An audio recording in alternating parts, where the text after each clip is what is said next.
안녕하세요. 글쟁이 진곤입니다.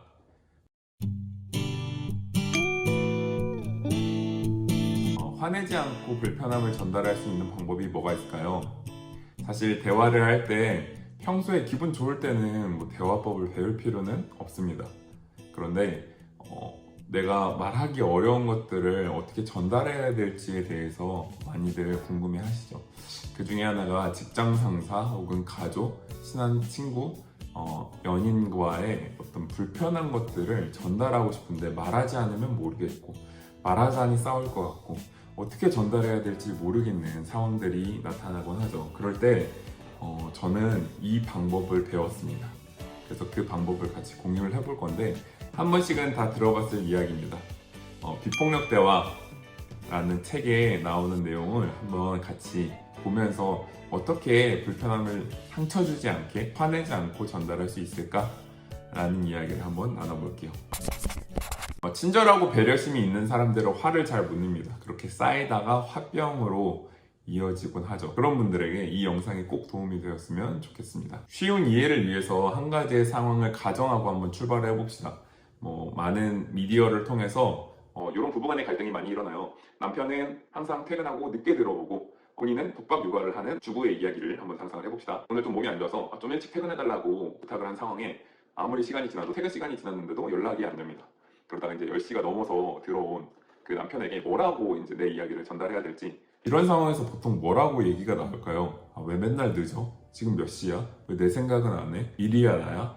이런 식으로 얘기가 나오겠죠? 그럼 돌아오는 답변은 뭘까요? 내가 언제 맨날 늦었어. 오늘은 어쩔 수 없었어. 나도 힘들어. 또 이런다. 왜 이렇게 감정적이야? 라는 식의 대응은 더 큰 싸움으로 발전이 되겠죠. 그래서 비폭력 대화를 한번 적용해 보는 거예요. 4단계로 구성되어 있습니다. 첫 번째는 관찰을 하는 거예요. 있는 그대로 관찰을 하는 건데 중요한 건 실제 어떤 상황이 일어나고 있는지에 대한 겁니다. 왜 맨날 늦어? 라고 했을 때 사실 맨날 늦진 않았잖아요. 이렇게 감정적인 표현이 들어간 순간, 내 판단이 들어간 순간 이 첫 번째 관찰하기는 성립되지 않습니다. 자기야, 지난주 토요일에 집에 있어 달라 그랬었는데 자기가 친구들이랑 약속 있다고 해서 나갔었잖아. 아니면 지난주 금요일에도 좀 일찍 들어와 달라고 부탁했었는데 자기가 4시간 늦었었잖아. 이렇게 팩트를 가지고 이야기를 전달하는 게 첫 번째 관찰입니다. 그때 상대방이 나 그런 적 없는데? 라는 생각을 가지게 하는 게 아니라 맞아 라고 상대가 수긍할 수 있는 팩트여야 됩니다.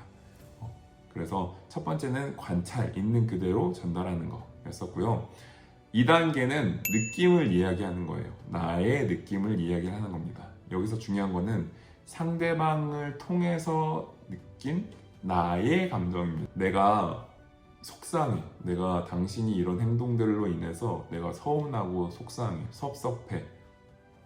이런 나의 감정을 이야기를 하는 겁니다. 중요한 것은 느낌과 생각을 구별해야 돼요. 내 생각을 전달하는 게 아니라 나의 받은 감정을 전달하는 겁니다.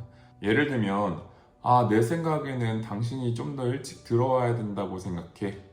아니면 당신은 좀 더 성숙할 필요가 있어 라고 하는 건 사실 내 감정이 아니라 내 생각이라는 거죠.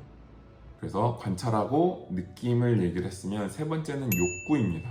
욕구는 뭐냐면은 쉽게 말하면 공동의 비전에 대한 얘기를 나누는 거예요. 예를 들면 나는 자기가 좀 더 일찍 들어왔으면 좋겠어. 이런 욕구 말고 조금 더 멀리 있는 서로의 가치관에 대한 욕구입니다. 예를 들면 나는 자기와 좀 더 평화롭게 살고 싶어. 나는 자기와 내가 좀 더 서로 존중하면서 배려해주는 관계가 되었으면 좋겠어 라고 이야기하는 거예요. 여기서 헷갈려하는 부분들이 뭐냐면 내가 상대방의 행동을 욕구로 삼는 겁니다. 당신이 이렇게 해줬으면 좋겠어는 아닙니다. 당신이 이렇게 해줬으면 좋겠어? 당신이 일찍 와줬으면 좋겠어? 당신이 늦으면 전화해줬으면 좋겠어? 이거는 나의 욕구가 아니에요. 사실은 그 전화를 해줬으면 좋겠는 이유가 뭐예요? 나는 서로가 행동에 대해서 예측할 수 있었으면 좋겠어. 나는 우리가 서로 늦으면 연락을 해서 상대방이 기다리지 않게 해줬으면 좋겠어. 이렇게 얘기를 하는 겁니다. 조금 다른 뉘앙스가 전달이 되시나요? 내가 원하는 욕구와 내가 원하는 상대방의 행동은 또 다르다는 거죠. 그래서 중요한 거는 나의 욕구를 전달하는 겁니다. 그리고 네 번째로 이제 나와야 될 게 삶을 좀 더 풍요롭게 하기 위한 부탁입니다. 여기서 아까 말한 상대방의 행동에 대한 부탁이 들어갈 수 있어요. 근데 욕구가 없는 상태에서 부탁만 하면 상대방이 명령하는 것처럼 느껴질 수 있어요. 예를 들면 욕구가 빠졌다고 가정해 봅시다. 지난주 금요일 날 당신이 회식 때문에 늦어서 좀 서운했어. 앞으로는 늦으면 늦는다고 전화를 해줬으면 좋겠어. 이렇게 했을 때 나의 욕구가 빠짐으로 인해서 상대방한테 명령하는 것처럼 느껴질 수 있다는 거죠.